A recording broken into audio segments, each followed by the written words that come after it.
All right, well, welcome everybody. I'm Tom. I'm here with Lauren, and this is our third session. It's the middle session, and it's the backbone. This chapters 4 and 5, Lauren, are the backbone of the 10 indicators of high performing schools. I don't think I wrote them 4 to 5 on purpose, but I must have because they clearly, without these two indicators working at a higher level, your core, right? Your core is weak. So I would consider having a high quality staff and having a high performing culture, a safe learning environment for all kids. That's the core. And if your core is weak, if you anybody has back problems or right gets tired easily and muscle fatigue, it's usually because that you have a weak core, which I didn't know, but I'm 48 now, and that's what I get told every day about it. So thanks for you that are hopping in right now. Let us know where you're joining from, and this might be your first session with us. And if it is, again, my name is Tom Miller. I'm the founder and the CEO of Leaders Building Leaders, and with me is my incredible teammate Lauren Waters, who's not only just an amazing teammate, but she was also the principal of a high performing charter school in Raleigh. She's an incredible mom, and everybody wants Lauren on our team. So. Um, Lauren, just real quick, I want to make sure that we review. So for some of you, this is your first session and you hopped on to really just hear about the high quality of staff. But over the last 2 weeks, we've talked about mission, sustained mission and vision. And then we talked about the education plan and having school goals and the oversight of the plan. So I'm just, super curious. This is the third time that we've gone through the study. Anything like resonating with you differently, or just like, oh gosh, it's such an important point that everybody needs to hear. Because you know how much I love just throwing you out there. I know, I know. Well, I want to answer that question. Before I do, I want to say welcome to everybody that just hopped in. I'm going to drop in the chat for you our reading schedule. So if you have missed any of the previous sessions like Tom missed, you can see what was covered during those sessions. And we also have all of our archived calls there, so you can quickly get caught up. And we're happy that you're here today, though, and you can certainly jump right into indicators 4 and 5.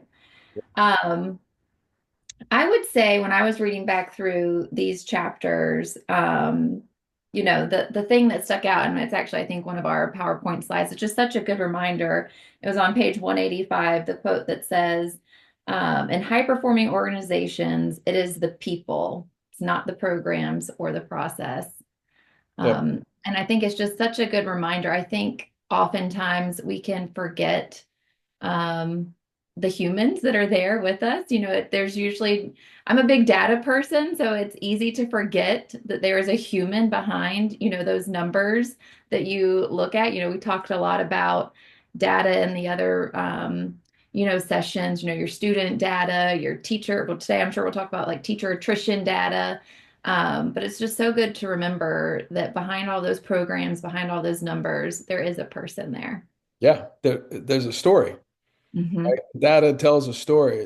Data it gives you clues. Results will always give you clues, and then your job as the leader is to identify what's the current reality and what's the cause of that result, good or bad.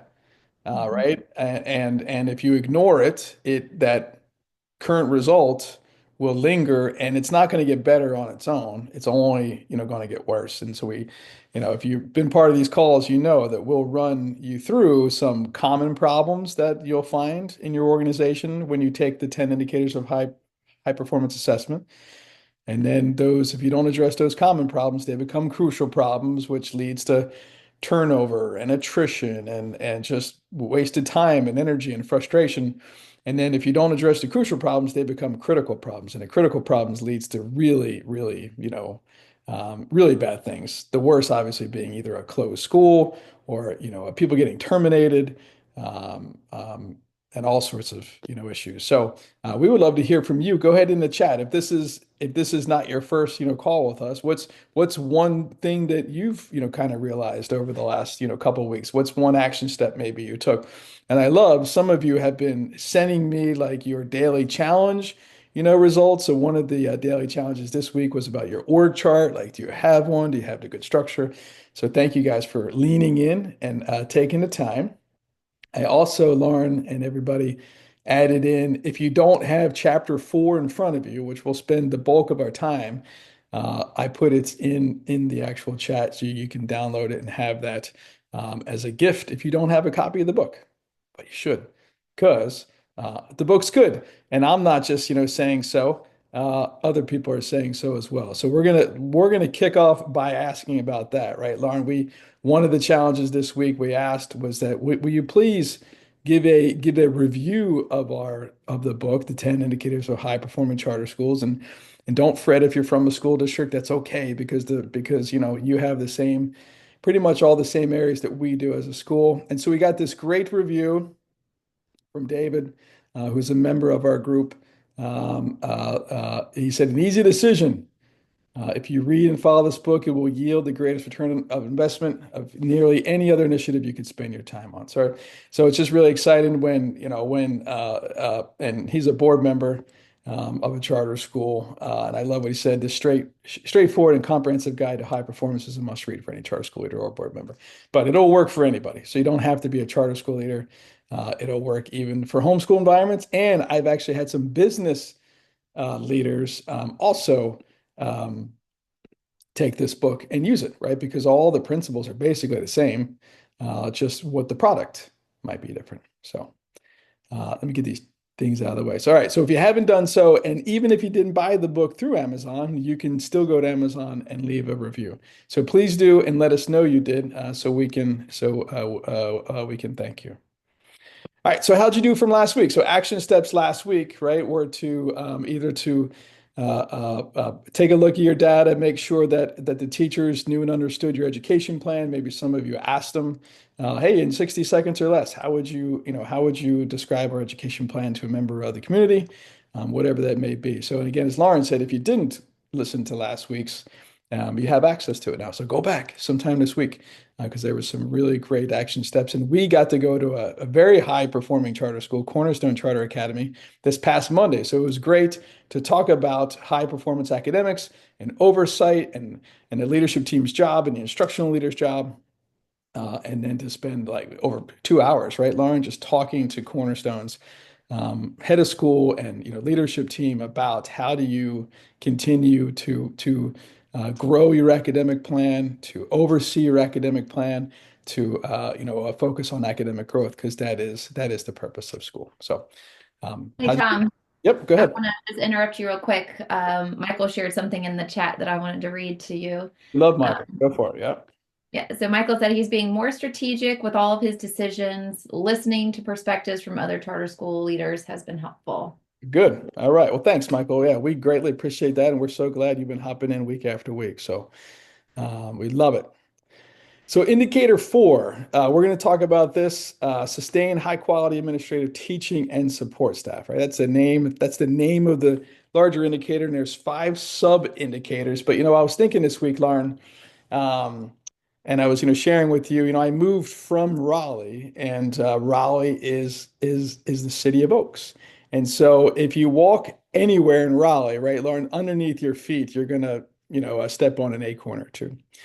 And it's always interesting to see these mighty oak trees, and they're huge. And you just think about how could this tiny acorn create this very strong and sturdy tree that some of them are over 100 years old. And so it always brings me back to James Allen and his book, As a Man Thinketh.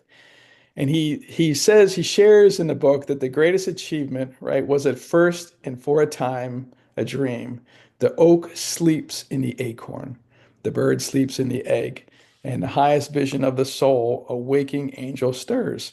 Dreams are the seedlings of reality. And so, like, when you think about all of the necessary environmental things that need to happen, I'm not a scientist, I'm not super bright, 700 on the SATs, everybody, but somehow this acorn, right, it lands in a spot that is perfectly there for it to grow, right? Do you think about all of the necessary water and soil and space for it to actually do that. And you could even do it if you're in an urban environment, just like Raleigh is, and you may find like, somehow like a flower will grow like out of a crack right in the sidewalk. Right. All these, everything is built for growth. I mean, it's really what James Allen is saying, right? Every dream, right, is the seedling of a reality. And so when you think about a school, the purpose of school is growth. It's personal growth, it's professional growth, it's spiritual growth, it's character growth, it's EQ, it's IQ, it's all these, aspects, right? Emotional quotient and intelligent quotient. So for a school to be high performing, it has to prioritize adult growth just as much, if not more, than student achievement, right? Because a school cannot consistently outperform the quality of its leadership and its teaching staff. I'm going to say that again. The school will never outperform, right? The school as a whole, or the classroom as a whole, will never outperform the quality of the teacher, the quality of the leader of the organization. That's why it's so critical. And I love the question, Lauren, that came through our inner circle this week, right? Was about professional development plans and funds. And I can't wait to dive in there because I'm going to challenge some, beliefs around this, right? The school will never be better than the leader, right? If you read John Maxwell's 21 Irrefutable Laws of Leadership, the first law is the law of the lid. It's my favorite law. And basically what it says is that, the organization, the school will never outperform the leadership skill. So if I could get to a 10 as a leader and I'm a 5 right now, the school will never get above a 4. It's going to constantly be hitting its head on me. I'm the ceiling, right? Right. Lauren is my teammate here at Leaders Building Leaders. If Lauren's a 7, right, and I'm a 5, and she's like, "Oh, Tom, you got to go somewhere, right? Because I'm hitting my head on you because you're not able to take us to where we need to go." Lauren's probably going to leave, right? Because she's going to get tired of hitting her head on the leadership lid. So, like the acorn, right? Every teacher, every administrator, every staff member has potential, but without the right environment and intentional cultivation, that potential will never reach its fullest expression.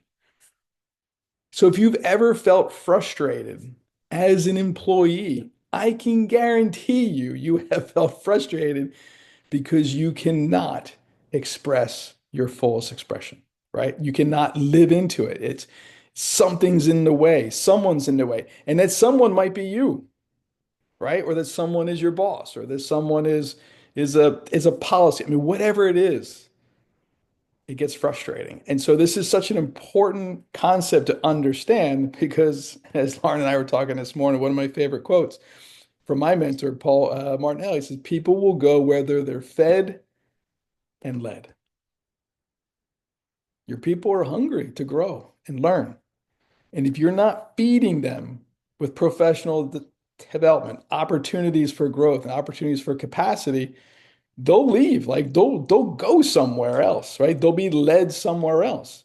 I was led here to Santa Rosa Beach and go to the Seaside School. I was influenced here because I felt this yearning to grow and be and do more and have more. And Lauren, you've got a lead story too, right? Yes, I do. As we were talking earlier about this, I was in a charter school here in North Carolina, and I was a classroom teacher. And I will never forget the principal at the time came to me and was like, where do you see yourself in a few years? And I did say I wanted to be an administrator at some point.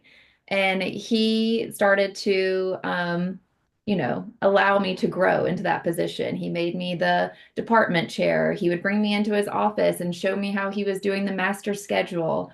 Um, he made me the dean. And so he just kind of kept nurturing me along the way until eventually I was over the elementary school at the last position I had there. So he definitely led me down that path. Yeah. And I'm pretty sure everybody has had that someone in their life, right? And so, as we dive into these sub indicators, one of those is having expanded professional opportunities to grow the people. And as we'll see here in a second, it's not an area that a lot of schools have in place. So this is a really important, systematic process. And just kind of remember that if you haven't written it down yet, people will go where they're fed or led. So. Lauren, I see David too. Hey, thanks again, David, for your review. It was really kind of you. I wasn't sure if you were on when we first came, but we shared it with everybody. All right, so let's dive into this high performing indicator, right? And Lauren, started off with this. It's the people. It's not the program, right? And it's not the process. People will always make the difference, right? John Maxwell, he said, um, everything will rise and fall with leadership. So that could be the leadership of a team, a classroom, a department, okay, and the school and the board. Every part of your organization needs leadership. And someone in that room, right, has the most influence because that's what leadership is. It's not a title, it's not a position, it's influence. So it's important that we think about, the only appreciable asset in your organization are the people. Your building is falling apart. We are constructing a 60,000 square foot dual enrollment center in Santa Rosa Beach right now. It's about halfway finished. It's also falling apart as we build it because that's what things do, right? Buildings don't appreciate, right? They depreciate.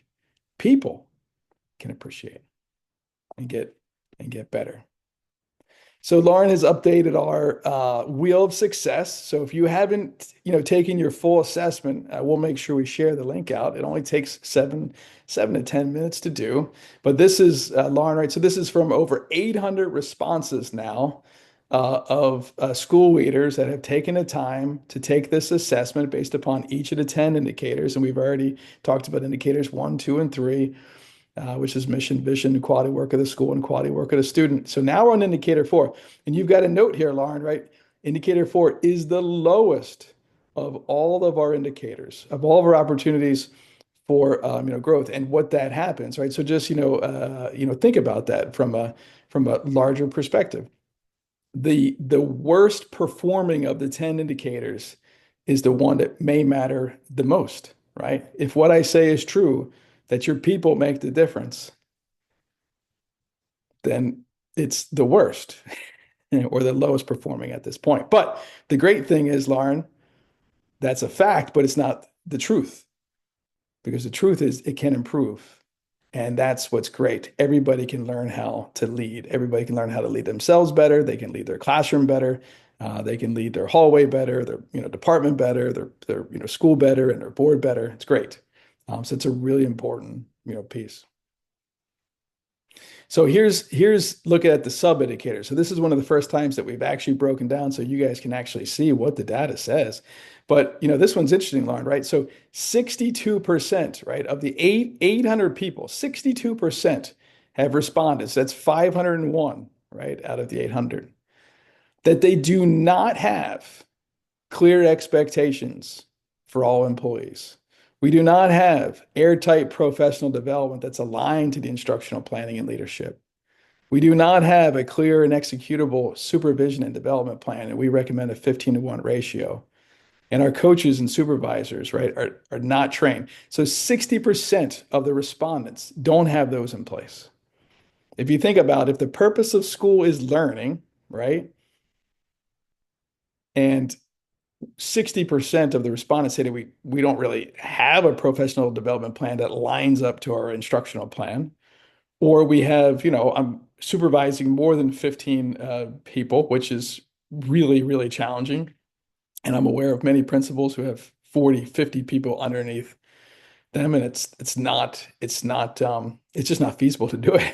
It's not a good plan, right? Or I've got coaches, but they haven't actually been trained to do their work. 62%. So that's a big one, right? So that's a clear common problem that if not addressed, the crucial and the critical problem could be, low performing academics, frustrated teachers, frustrated employees, and administrators because they're not, skilled to do the work. So we'll talk about that in a second. And then the second one, Lauren, here is the process for promotion of expansion, right? So 54% of the 800 respondents do not have any, clear process for promotion or professional opportunities for their current employees. So again, remember, people will go where they're fed and they're led. So if I don't see myself in the future at this school, if I'm not being painted into the picture of what this school is going to look like 2 to 3 years from now, I'm looking at the one ads. Now, most of you are too young to realize what one ads were, but there used to be these things called newspapers, and in the back there was actual like jobs. But now it's what LinkedIn and Handshake and everything else, right? But they're still one ads.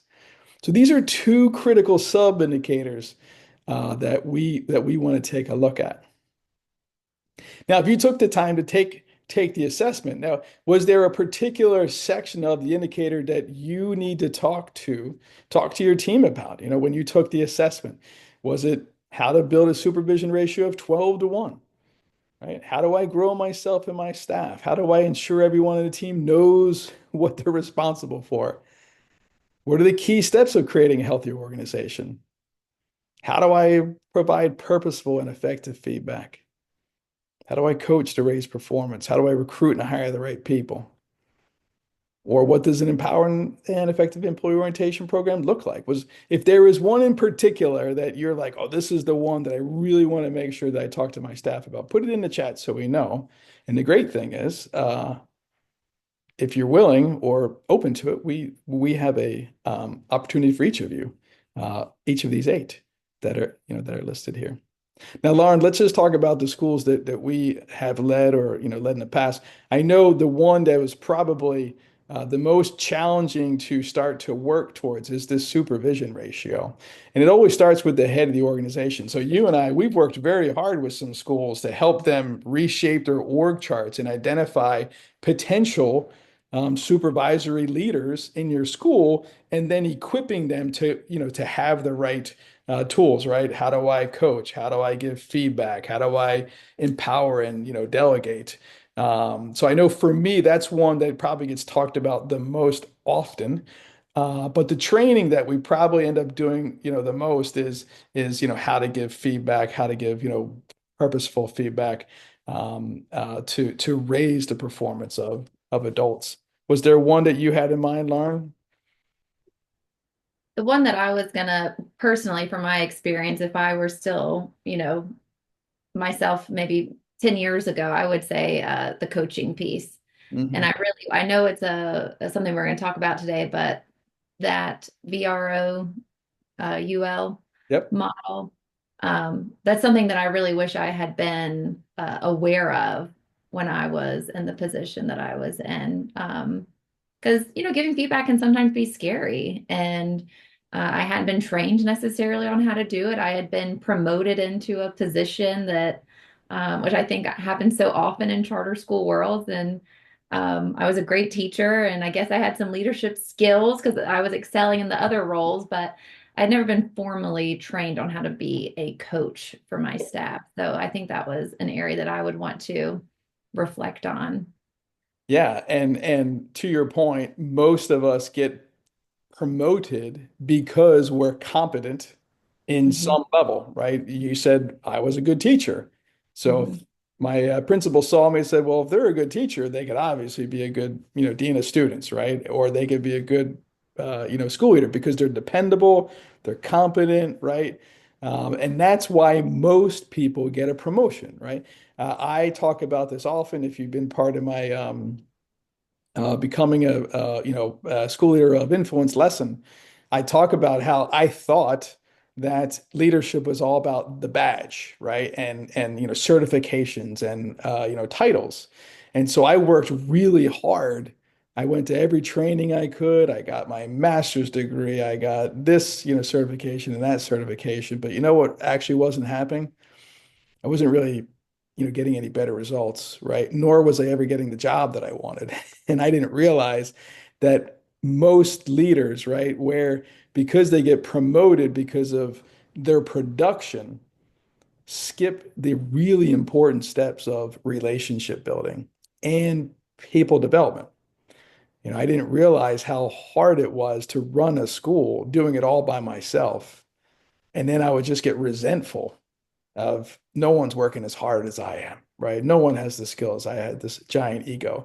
And now I spend every moment of my day delegating work. I'm trying to work myself out of every single job possible, right? And achieving great results through the talents of others. So if you're, curious about how to do that, we've got this great lesson on empowerment and, delegation we can send you. You can just put it in the chat or email us and we'll send it to you. So was there anything in the chat here? Did anybody drop anything? What might be one of the biggest challenges when they look at these sub indicators? No, we don't have anything right now. Well, make sure you take that, or just take a screenshot of this. I'll give you some time here. Take a screenshot. Say, okay, what is one area I need to really talk to my team about? And I wouldn't try to do all of them. I would pick one. Oh, something just came in. I Tony recruit. says recruiting and hiring. Yeah, and that's a big piece. And I know we're definitely going to talk about it. We may have some slides about it, but if you do have the book, or you definitely have the chapter, there's our entire behavior-based hiring process is written out for you, and my top 10 behavior-based interview questions.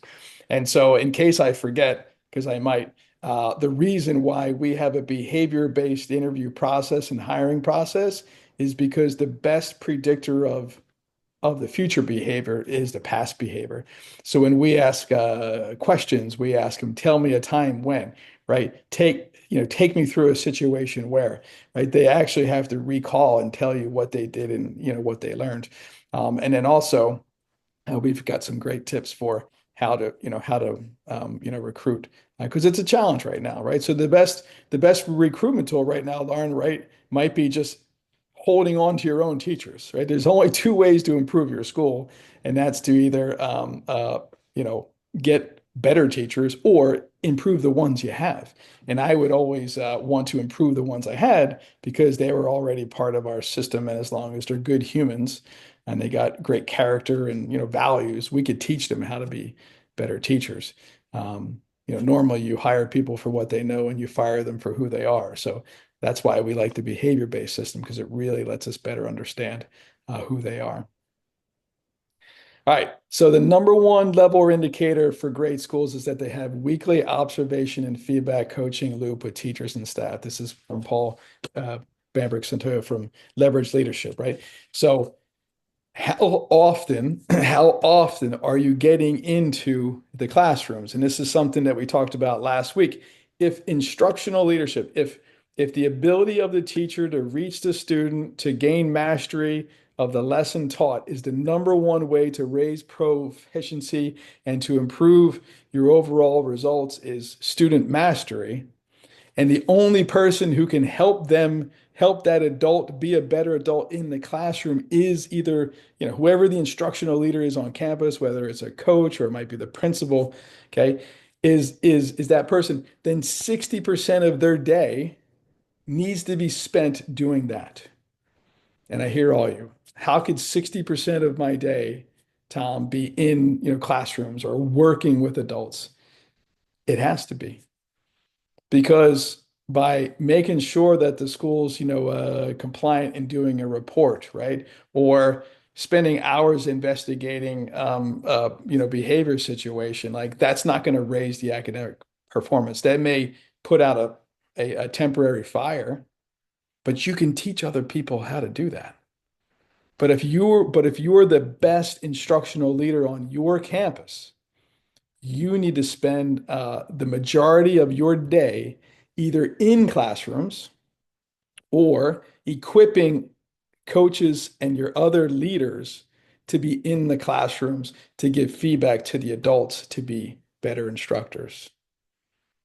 And I would be looking at that, right? And I would challenge you and you say, well, I can't get there yet. But I say, well, could you do an hour, right? Could you do an hour a day? Could you just start with an hour a day intentionally setting an hour of a day to be focused on equipping adults to lead other adults to lead their classroom. Give me a yes in the chat box if you were just willing to try, even if it's 30 minutes. Just tell me how many minutes. Some of you may already be doing it. I don't know. Because I'll tell you, it's a daily fight. I know it's a fight for our principals and it's a fight for me, right? But how much time am I spending as the executive director of our school talking about student learning, talking to the principals about student learning, and how often are they talking to the teachers about, student learning? Lynn said her challenges focus on coaching, recruiting. Yep. I try to be in classrooms. Yeah. Yeah. I hear the try, right? And it's got to be intentional. You have to fight. Just like that acorn had to fight for territory, right? It had to fight for space and it had to fight for nutrients. You've got to fight as a leader to grow yourself and grow your school. You got to fight. And it's worth the fight. It's worth the fight. So here's a couple. Lauren and I take a few minutes here just talking about these are some of the sub indicators and the common, crucial, and critical problems. So the sub indicators, we have a clear and executable supervision plan of 1501.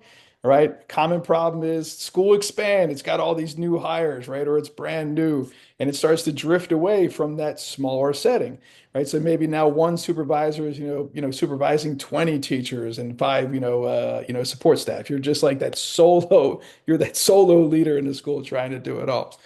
And as a result of the increased workload, the supervisor struggles to give adequate time and attention to each teacher. The observations become less frequent, and when they do happen, the feedback is rushed or generic, or it's not the important conversation that they really need to have.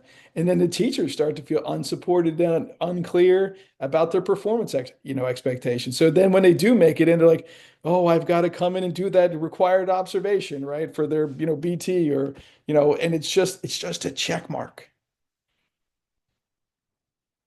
And then it becomes a critical problem because due to lack of supervision and feedback, the quality of instruction declines. The teacher that used to be really prepared gets a little complacent. The teacher that was kind of average is really complacent now. Lesson plans start to dwindle. Grades are done, a little less often. That once common assessment, becomes uncommon. Teachers stop talking to each other about academic performance. The school performance dips, the student outcomes suffer. The misalignment between supervision capacity and number of teachers has now led put the crisis or the school in crisis. Maybe they've lowered their report card grade, right, from a B to a C or a C to a D or a D to an F. Maybe they're on a continuing low performing list from the state. Teachers start to leave, students start to leave. And as a result, the once proud reputation is just very average, mediocre school. These things happen.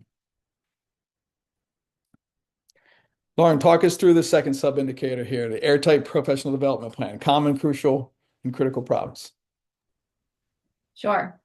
So common problems that we often will see is school has little to no funding set aside for professional development.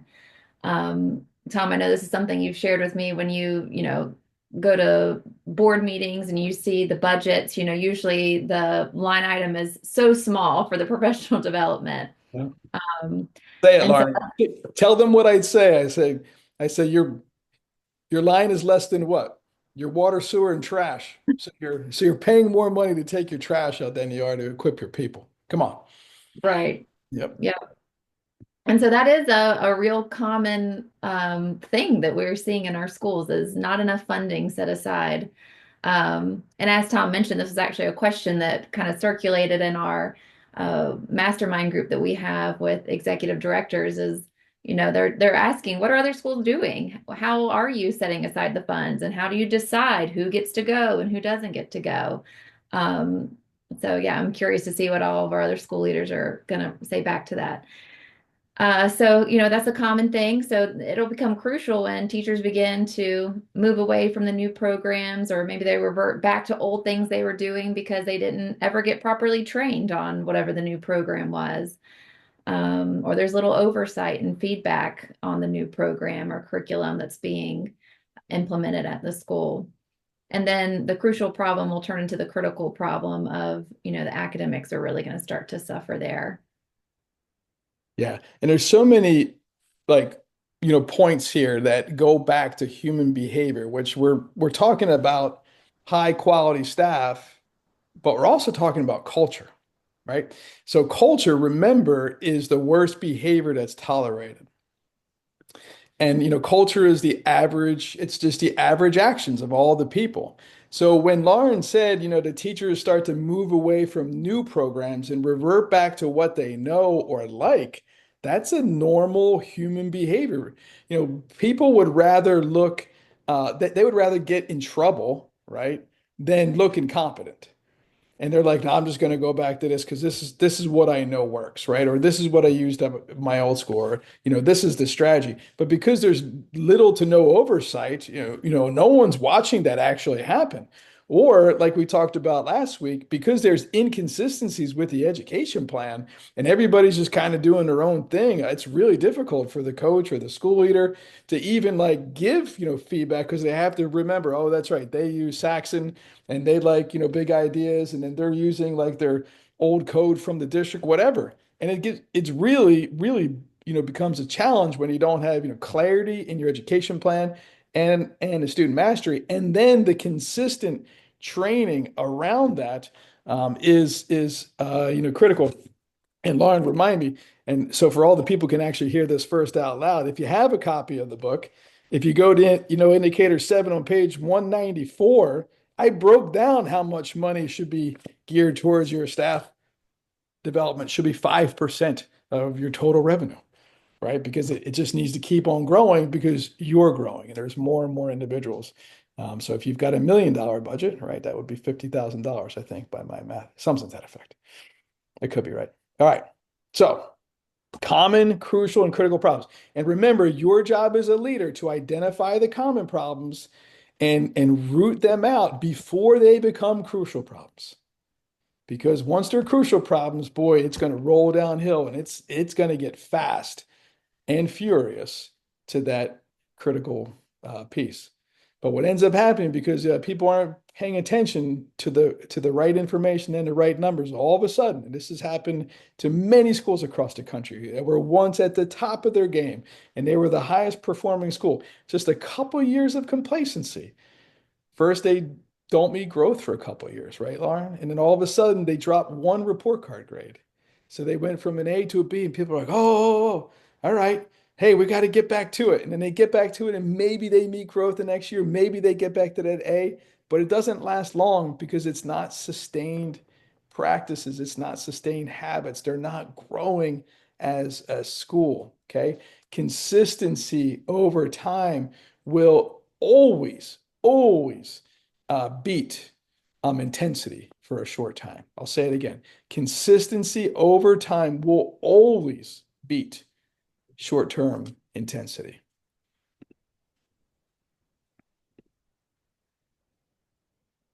David said, I hear you loud and clear, but constantly be championing and reminding the team the vision, working with teachers and guide them. Absolutely. Yeah.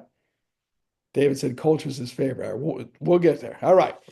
All right, so here's a solution, right, for that common problem. And great job by Lauren pulling these out of the book. We wanted to make sure that while you were here, you got, okay, well, great, Tom. What do we do about it? And this is, I think, the easiest way, and it helps with culture, right? And it's the VRUOL process, okay? VRUOL, and it's on page 102, Lauren says in the book. So vision, right? This is what I expected to see, or hey, this is the math program we use, or this is how you should be spending your PLC time, or this is how we expect kids to transition down the hallway. Like you're restating your already communicated vision.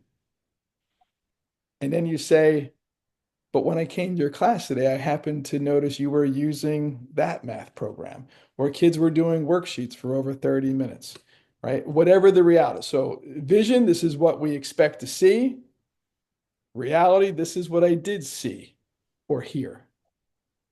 And then you ask them, help me understand. How come you're doing it that way? and then you just wait. This is where you got to be, stoic as a leader. And they're going to give you some answer, right? They're going to tell you, well, I think this works better, or maybe they're, something happened at home and they didn't get a chance to prep all their lessons, whatever it may be. Okay, but our vision is this. So let's talk about how we're going to do it differently next time, right? That's the opportunity. Let's brainstorm some options of how we can ensure we're working to close that gap between vision and reality, because that's your job as a leader. Your leader's job is to cast vision, right? Cast vision and build influence with people, communicate the current reality, and close that gap. Just develop people, equip them, influence them so we can move from where we are to where we want to be. But if you're not doing it as a leader, if you're not spending time rooting out problems, rooting out discord, you're just going to be stuck in destination disease for some time. You're going to have a lot of complacent behaviors, and complacency leads to crucial and critical problems. So, vision, this is what I expected. Reality, this is what I see. You help me understand. Opportunity, this is, all depending where you are with them, could be, you're asking them coaching questions so they could, bring the answer forward, how they're going to, do it. Or if they're not, at a level where they're a reflective leader, you may have to tell them and direct them exactly what you want them to do. It's okay. But the L is important, leadership. Lead. How can I lead you differently? How could I have communicated this, differently? How can I lead you better? What are some, do you need some training? Like, how could I help you get to this? Because I believe in you and I need you to be, I hired you to be this person to, create this outcome. So this is an easy way to do it. We've got this, training available. It's the leading with difficult people, or I've got some giving effective feedback. Again, you could email us and we'll, make sure you have access to that. So you could learn this VRUOL process. And Lauren, you said you like appreciated this. Is there like something in particular when you first learned it, you're like, oh gosh, that really would have helped me do what? What is, Yeah. yeah, go ahead. I just love that it gives you a framework for the conversation flow. Mhm. I don't like conflict, and so I would tend to kind of shy away from it or I'd want to script out in my brain exactly what I was going to say and what I was going to anticipate that person saying back to me. Or what if, we go off rails here? So I just like that it's very structured. And if I were to get deviated, when they were telling me what the reality was or trying to understand, I would then know to circle back to, okay, but now we can go back to the opportunity side, and then I can go to so it just really gives me a flow in my head for how a conversation can go and Yeah. get it back on tracks.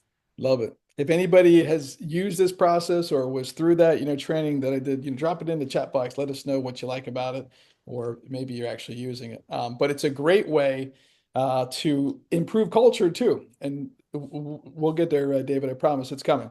The other thing we want to do, so someone asked about hiring and advancing. So this is on page 109 of the book. So the first part of this, right, is assessing your needs. What roles does your organization need to fill? So we just got a massive grant. It's almost a $10 million grant.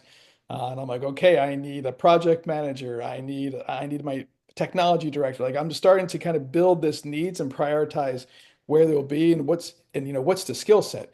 And the first thing I do is, well, when I know what I need and I know the skill sets, do I have anybody already in the organization, right? So that's assets on hand.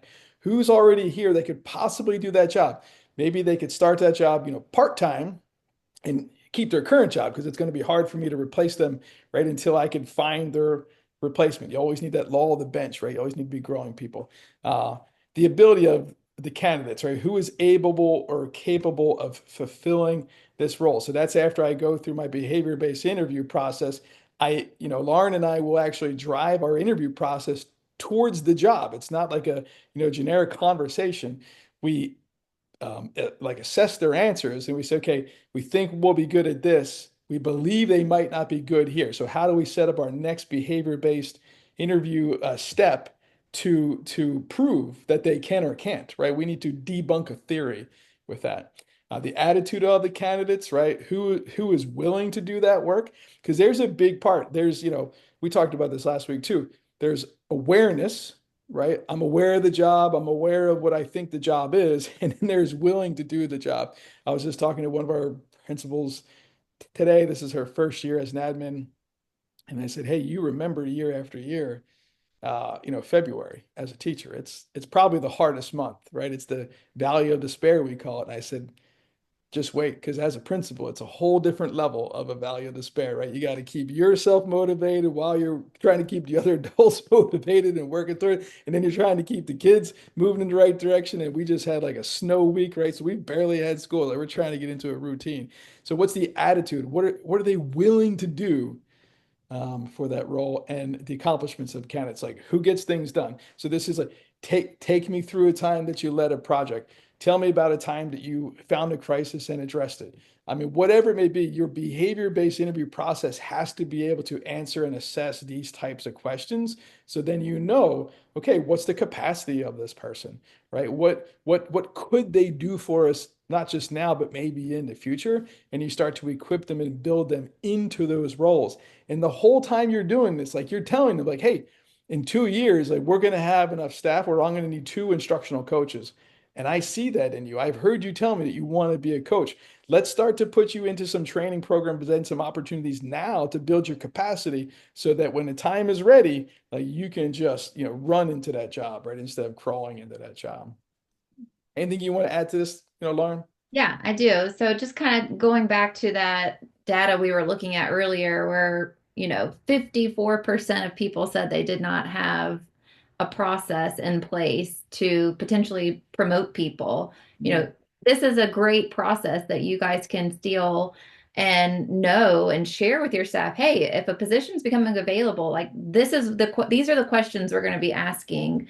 To decide, if we need to promote from within or if we're going to be seeking outside help. Because I think a lot of times schools just forget about transparency. And so maybe you already are asking these questions to yourself, but you're just not telling other people on your team that this is what the process is that we do. Yeah. And you just made me think about, I mean, just at our own school, we have these three new, I mean, they're kind of administrative jobs. Like, I haven't sent an email to our actual school community to see who's interested. Like, I've thought of a couple people, but I haven't like asked them.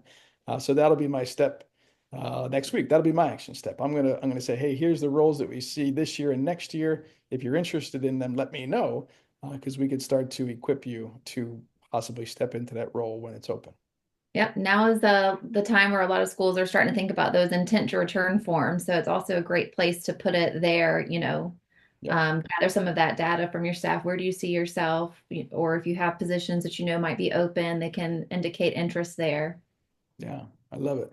So this should have been emailed to you as well, and maybe Lauren can drop the link to it. If you're already part of the study, you already have this, but there's some tools for this indicator. We've got a teacher walkthrough protocol that I've used. The key result area template, we didn't really spend a lot of time on this, but I feel it's the best tool that we have for free. It's just a set of questions that you can hand to your non-instructional staff, so your counselors, your front office, and just have them take a good day or two to write out the answers in a safe environment, psychologically safe. And it's going to really open your eyes to what they think their job is and the training that they have or have not had. And also, what's most importantly, there's a question on there, what takes you away from your job? So now you're starting to find all the things that they do that really are not within their key result areas to do. So definitely download and use that. And again, if you need help with it, email us and we'll guide you through that process. I just love that tool. Um, the Hiring the Right Person Every Time workbook. And there's a webinar that goes along with it, but you'll have our entire process, and that's also in the book and it's written out. Some organization charts that you could download and start to kind of build your own. And then the supervision ratio thinking sheet. And this is how to start thinking, how can I begin to take my school, right, from maybe a 25-to-1 ratio down to a 20-to-1 ratio, and then a 15-to-1 ratio, and maybe even less than that. Okay, so lots of tools there for you to do that. All right, so any questions about indicator four? It's a really important one, and it's going to lead right into our culture conversation. But I wanted to kind of pause there. You can either raise your hand here, um, and we'll get you unmuted. I want to make sure I'm doing this right. We could drop it in the chat.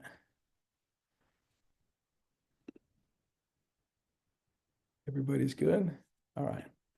All right. So let's spend the next 10 to 15 here on um, culture. So if indicator one was, why do we exist? Okay, that was the sustain mission and vision. Indicator two is what do we do? So these are our goals and our strategies to improve learning and get to where we want to be. Indicator three and four is how will we succeed, right? So if we know why we exist, we're clear with what we do and what we're looking to accomplish. Three and four are the strategies that we will utilize. So the strategies are supervision, strategies, people development strategies, growing our team, expanding a team. Indicator five is all about how we will behave. And we say that because culture, again, is the actions, is the average sum of the behavior of the people within the organization. And so some of you might be looking for like just a self-paced program that can help you. This is all part of our blueprint for success. So everything we've talked about, every framework that Lauren and I have shared, every step-by-step workbook and process is in our blueprint for success program. And you'll get a follow-up email. It's right now it's $97. And you'll have everything that we've ever used to improve a school. It's all these improvement school frameworks. It's master classes and some motivational lessons. So we'll make sure we share that link with you. But for the rest of this study, so we got 2 more weeks, that'll just be $97. So again, it's proven frameworks and strategies, monthly mindset calls, and strategic goal setting guidance and support. And then what we're going to do actually is if you sign up during this actual study, we will do a one-on-one time with you. So the first 10 who hop in, a 60-minute, thinking partner call to help, take a look at your wheel of success and help you put the right pieces in place to start improving your school over the next 90 days. So again, you can just email us and say, a blueprint, right? Or you could respond and just go ahead and sign yourself up for that because it also comes with a monthly live call as well with Lauren and I. All right, so let's talk about how we behave. Healthy school culture conducive for learning. Culture is a set of behavior that seems strange to new employees, but it's a home court feeling for veterans. And I personally have been in some difficult cultural situations, like some really challenging, toxic schools. But the school I'm in now isn't toxic. I mean, it's beautiful, and I'm really blessed. But we have this annual event. It's on the first days of school. It's our house leadership model. It's when all of the students get a chance to find out what house they're in, the Williams house, the Davis house, or the Bizet house. And here it was, 195 middle school students. It's August, it's 99 degrees. They're screaming and hollering. Everybody walks up and spins the wheel, and they're just excited for what group they're going to be in, and the three colors, the red, yellow, and the green.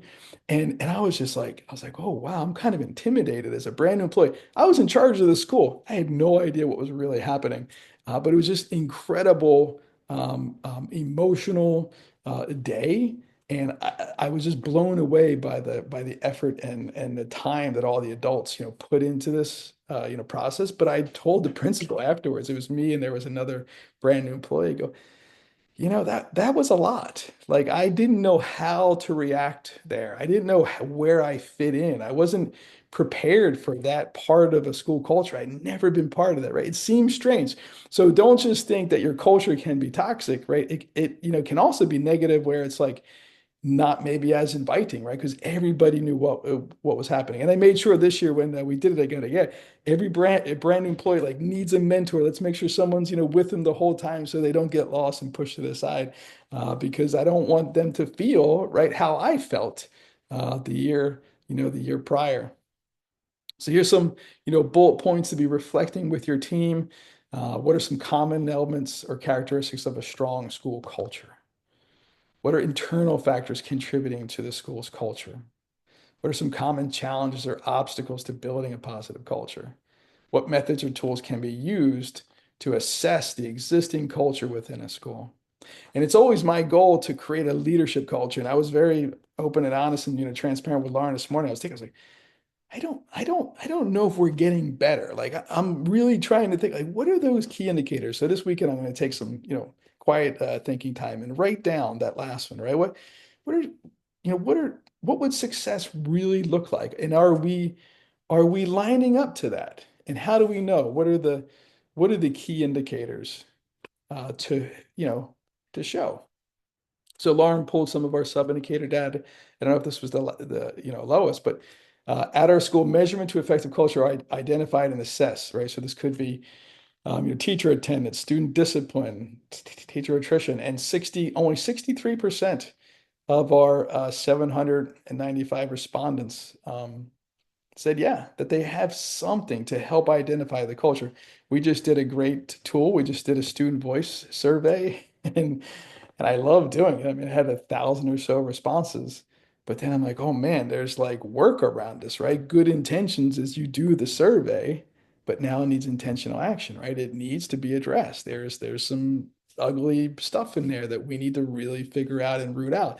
And I think that's a hard part of leader. Maybe that's why a lot of people don't do the surveys because they don't want to see what the results are, right? Or they don't want to be responsible for like addressing whatever the results say and do. And they are hard, but gosh, it's so critically important to get an understanding of how people actually feel walking into your school on a daily basis. Any thoughts around that, Lauren, or anybody in the Zoom?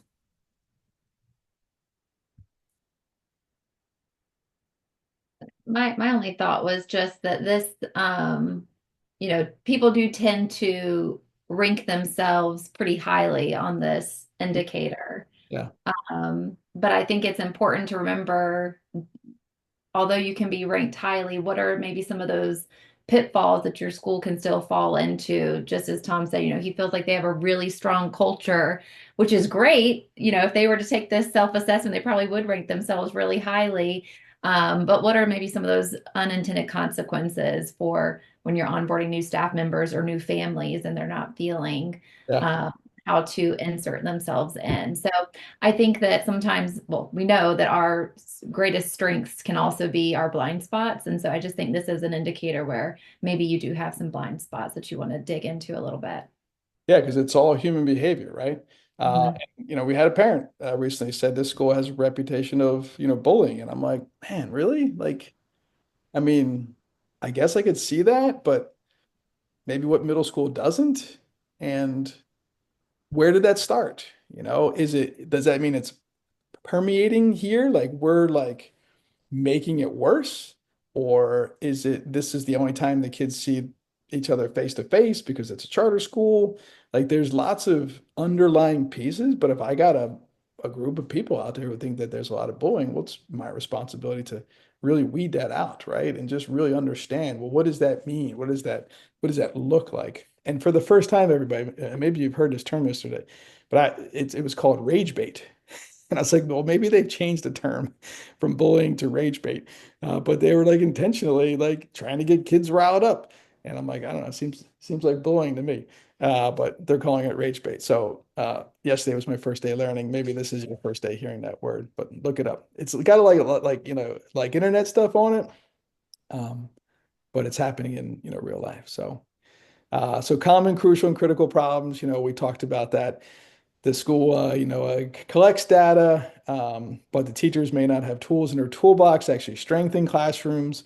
And this is kind of where I'm at. Right? I'm like, okay, like, are we really looking at the referral data? What's the common referrals? What are the common issues? And where are they coming from? Is it coming from lack of management and oversight? Is it maybe too much freedom? Is it not enough freedom? Like, what is creating this common problem that we're getting? But if we don't address it, that the students start to push the boundaries, leading to a rise in classroom disruptions. Then the teachers feel unsupported in managing discipline, right? Because the leader's like, oh, they may not, follow the exact T or the, matrix, whatever the perception of the teacher is, right? They start to lose respect and credibility, for the leader. Um, and then critical is but the failure to address the minor things, right? It culminates into a breakdown of full school. Culture disruptions are the norm, and people just they don't even write kids up because what's the point? Nothing's going to happen, right? And then small things become bigger things. And so when it comes to culture, everything matters. When it comes to culture, everything matters. And I started off this chapter talking about a restaurant, right? Have you ever walked into a restaurant and there's like no one there to greet you, right? Or the service is really bad, or you barely see the waiter or waitress. Like, are you going to go back? It doesn't matter how good the food is. If your experience was bad, you're not going to go back.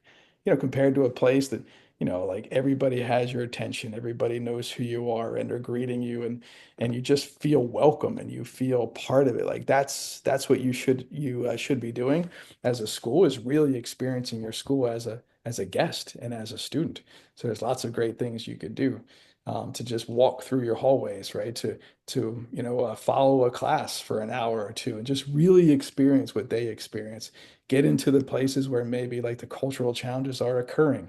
Maybe it's during lunch, maybe it's in the hallways, it's in transitions. You got to really start to understand what is creating this reputation of your culture.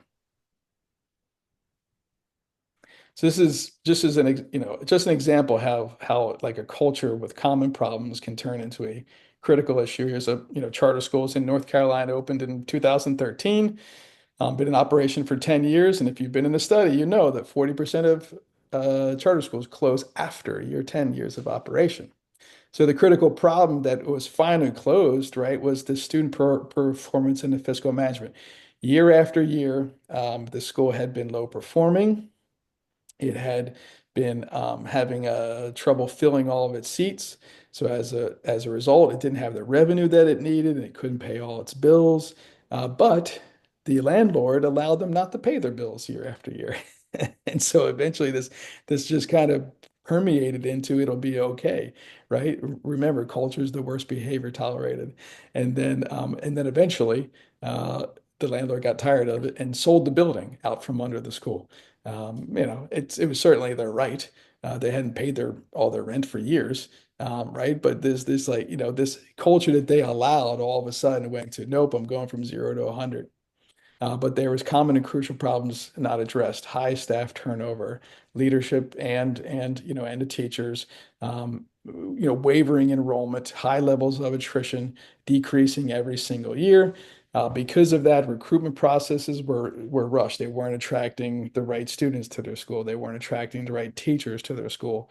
And this lack of strong positive school climate led to behavioral issues. So a lot of complacency, right? A lot of things happening. Now, it was interesting. Ultimately, the school was actually closed. It wasn't closed because of academic reasons. It wasn't closed because of financial reason. It was closed because they weren't following the truancy law. They weren't sending the mandatory attendance letters, or making sure that all cumulative folders were there, first of all, and locked away. And you think about it, here's 10 years of like cultural just starting to fade down. And they had this great hope. They were in a $25 million facility.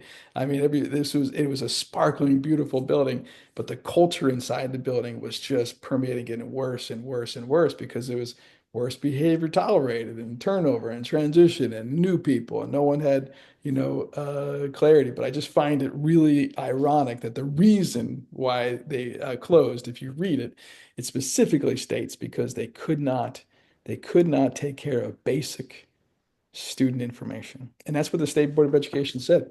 If you can't do this right, we don't think you can do anything right. And that's what matters, right? You got to make big things out of little things when it comes to culture, because every action impacts the people in your building.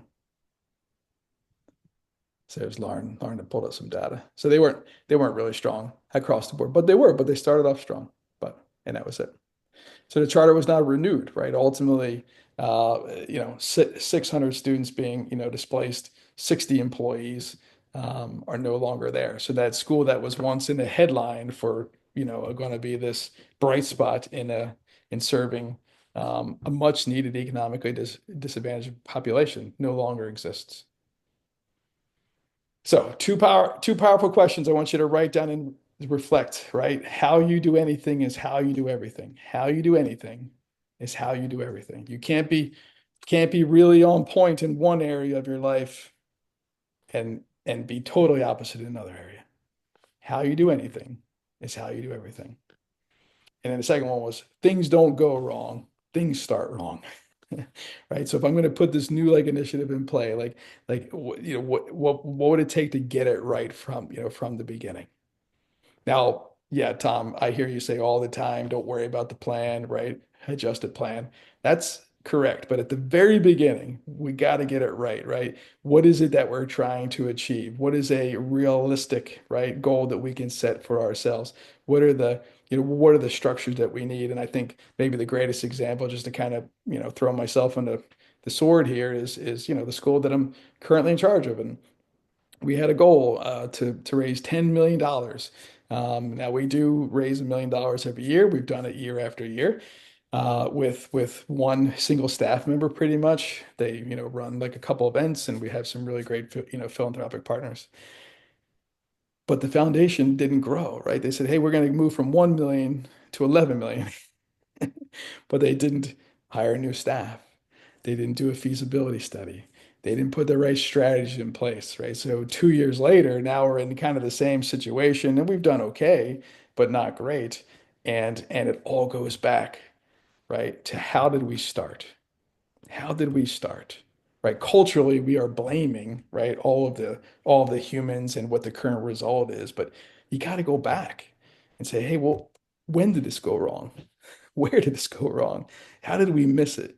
What do we need to do differently? And that's how you start to improve your culture, right? You do it through these 7 steps. Page 145 of your book, if you have a copy.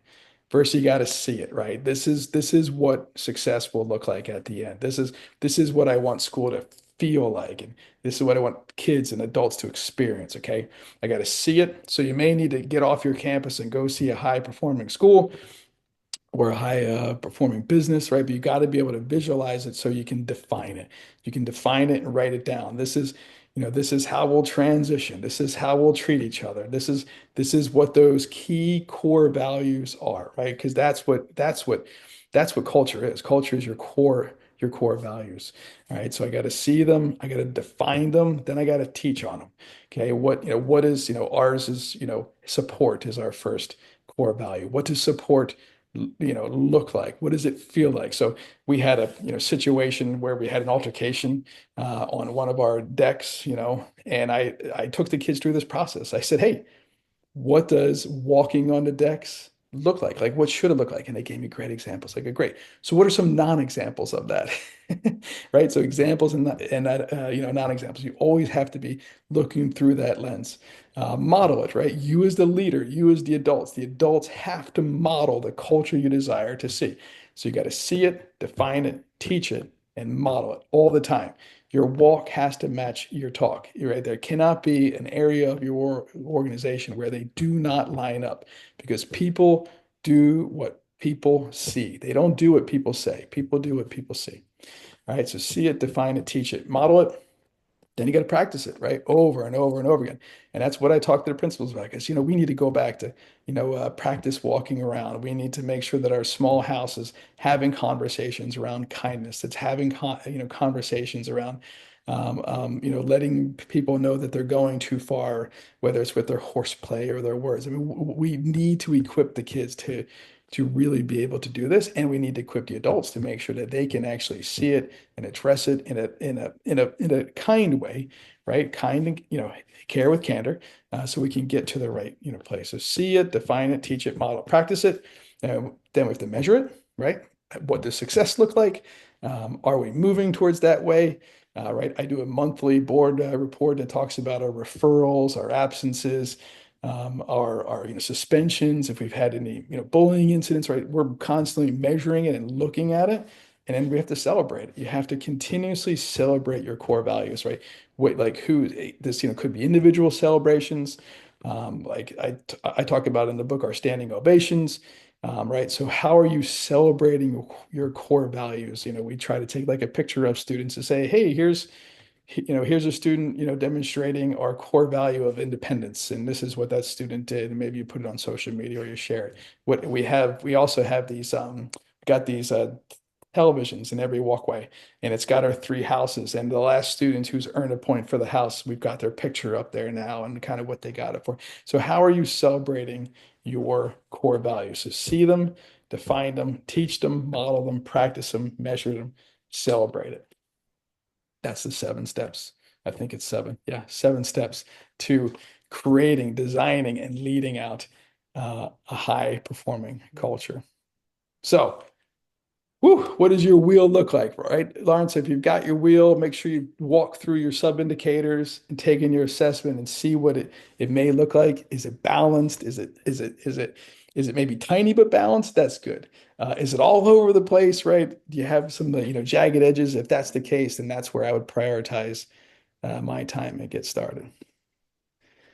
So we got some time. If there's any questions, happy to take them. I want to read David's comment here because I'm sure it's great. Culture is a set of behaviors and is enormously broad concepts that easily claim we have great culture, but the question is, in what domain of behaviors are you describing and what are you tolerating? Yeah, that's exactly right, right? What does it look like and feel like? And I think that's why it's an important job of the leader to be a guest in your school. So that means call your school and see what happens. Go drive through your car line, right? Go walk where all the parents hang out, right? It's not always comfortable, but you got to do it. You got to feel like, what does it feel like? And if it doesn't feel right, if it doesn't match your see it, if it doesn't match your vision, you have to address it. You have to find a way to address it. You can't ignore it. And you can't just say, oh, kids do better, right? You have to go back. Okay, we need to reteach. We need to model. This is what it looks like. Because otherwise, you are decreasing the culture every time you let something slide. Every time.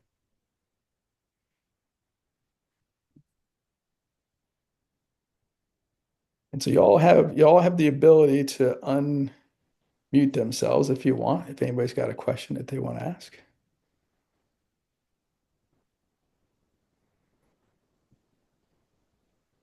Of Tom, can I ask a quick question?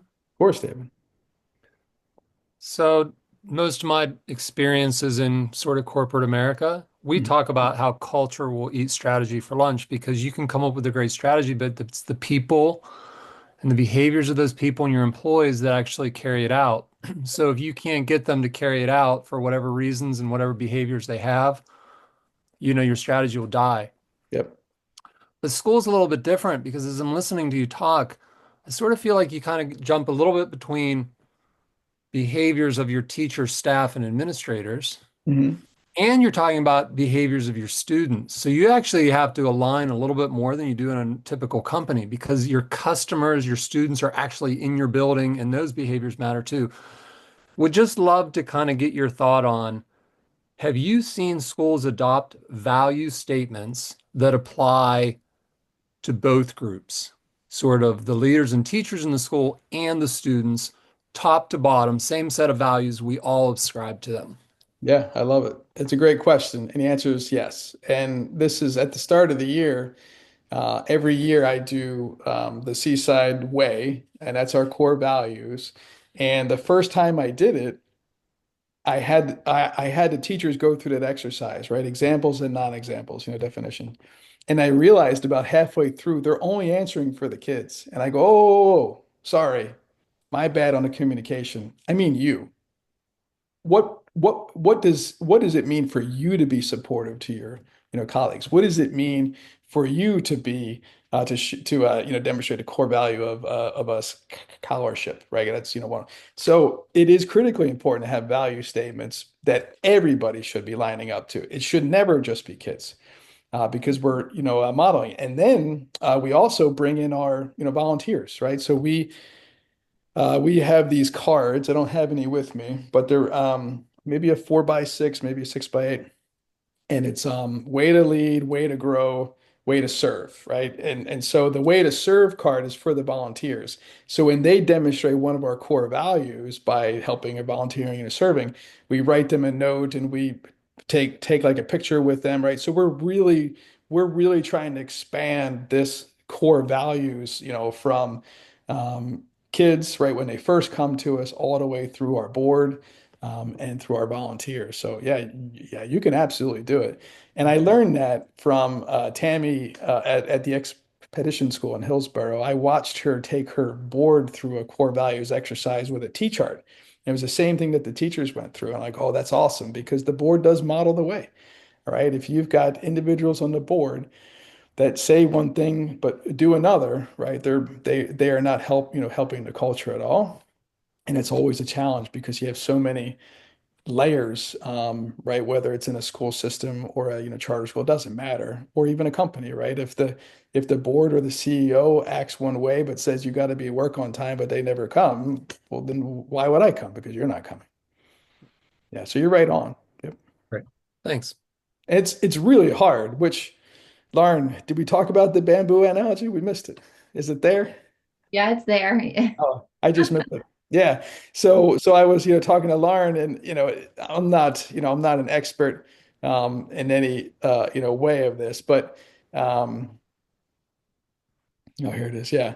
So if you don't know, which I had no idea that bamboo takes so long to grow. I didn't realize it takes like 5 years or something for it just to actually like get, just to poke through the ground, right? So just like the acorn needed to fight for all of those nutrients and resources, and it had to be in a perfect learning environment, the bamboo does too.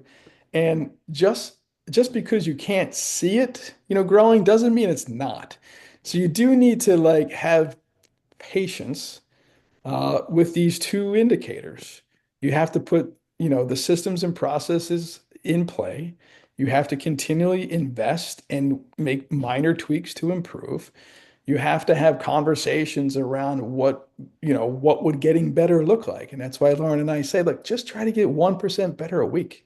Like you don't have to be perfect because you'll never be perfect. You were created perfect, but you grow into perfection. And just like the bamboo, and once it sprouts, right? It's just like you can't even, it's just everywhere.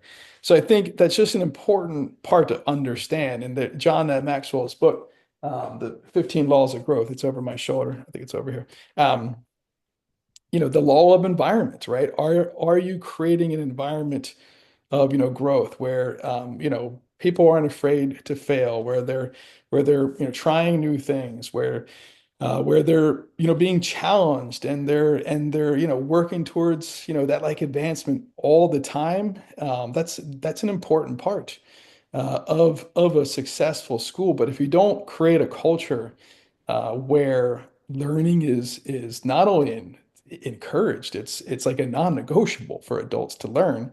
Because what tends to happen is, well, I got the job as a principal. I don't need to take leadership classes. Or I'm already a teacher. Why do I need to get better, right? That's an assumption myth and gap that happens a lot. That's a positional leadership statement. That is bottom line leadership. It's not going to go where, right? You're not going to go where you need. So when you first started to ask your question, David, like you started to say, hey, I've put these plans in place. I've told people to do things and they're not doing them. Okay, well, this is a leadership problem. So we got two options.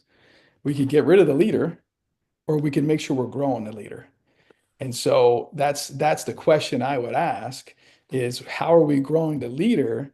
And the board may realize that the leader needs professional development, but until the leader has the awareness and is willing to grow, that's going to be really hard for that school to grow because it's the first law of leadership. It's the law of the lid. And the leader will always be the lid on the capacity and the success of the school. I think a roundabout way to answer your question, the answer is yes. There's just maybe a couple more layers and just a whole different level of importance because when you think about beliefs drive behavior, right? And most beliefs are instilled in us before we're 7 years old.